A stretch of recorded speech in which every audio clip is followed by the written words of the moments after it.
In this video tutorial, we are going to prepare training data for land cover mapping in Google Colab. So before we jump into the code, let's look at some of the challenges that you might face when you are preparing training samples for supervised land cover classification. So first, obtaining high quality, accurate and representative samples is very difficult due to variability in data sources and human error. Then second, some land cover classes may be overrepresented while others are rare. For example, we may have a lot of forest areas while the water areas are very few. Right. Third, we also have a challenge of mixed pixels. So obtaining pixels is a big challenge, especially when we have multiple land cover classes in one pixel. So this makes it difficult to get a pure training pixels for the classification at hand.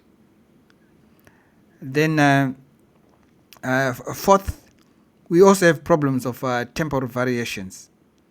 We know that land cover changes over time. So for example, if you want to do a crop classification, then the seasonal changes may have impact in order to do that classification. So you need to take care of the temporal variations. Then next, we have also a challenge of the spectral confusion. So in reality, different land cover classes, for example, grass cover or crops may have similar spectral signatures. So this makes it difficult to distinguish between these classes. And then next, we have a problem of co-registration and geometric accuracy. So this just means that misalignment between the training samples and the satellite imagery may reduce the sample reliability. Okay, then next, gathering and labeling training data is time consuming and very costly. This is problematic, especially when you have a very big study area, or if you've got a very big project area. And then last but not least, the limited transferability of the training samples. So data from one location or time may not generalize well to other areas. This is due to differences in say geographic and sensor characteristic or land use patterns. Right. Please check the video tutorial that I've already prepared for preparing the training polygons in QGIS. So this is the video.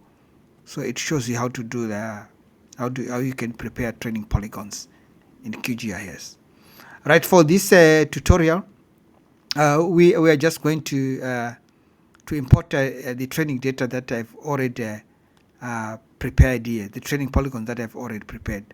So as usual, we are going to start with importing our Earth Engine API and also importing other libraries. So this is just initializing and authenticating our Earth Engine Python API in Colab here.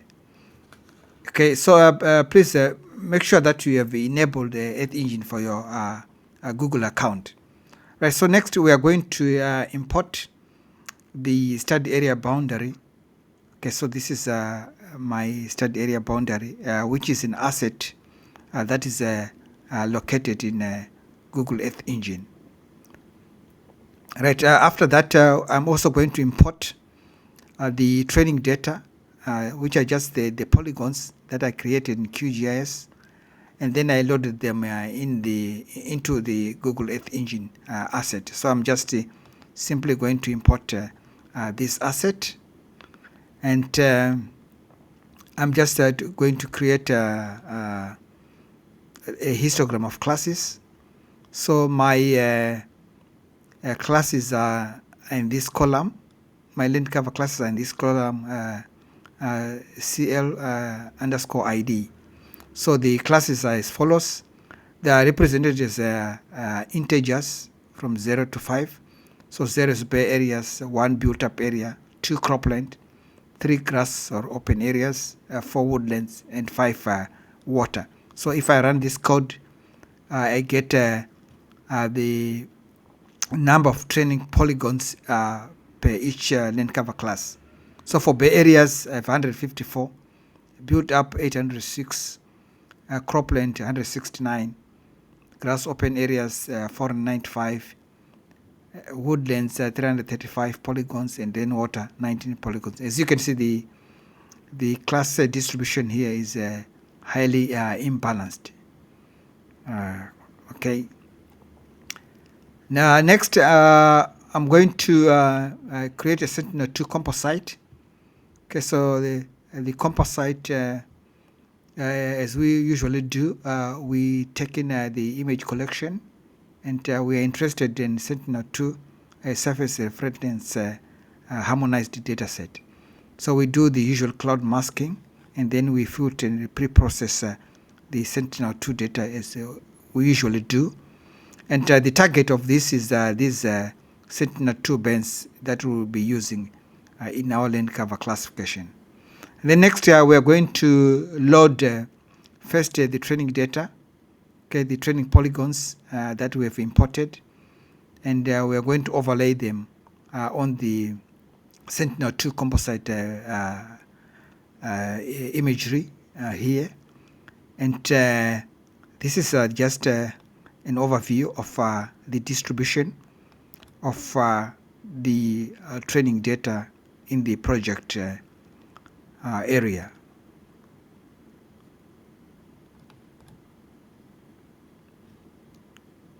Okay, so following that, we are now going to prepare the training dataset so that we can use it for classification.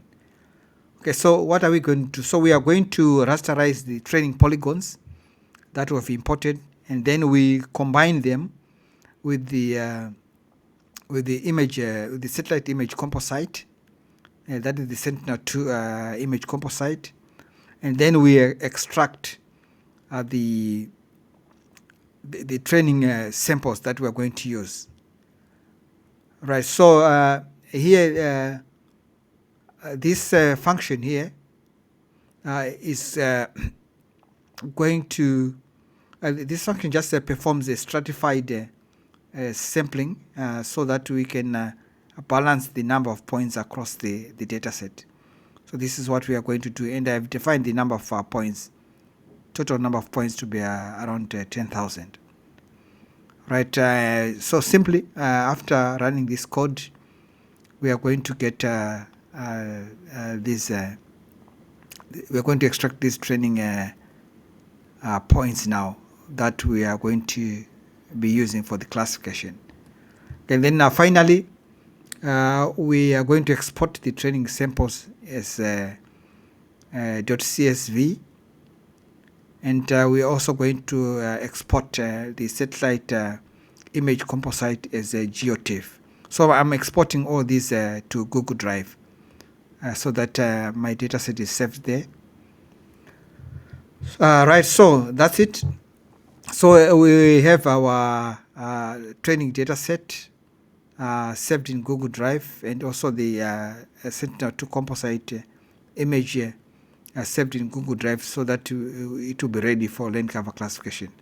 In the next video, we'll look at how to train and evaluate the different machine learning models using this dataset. Thank you.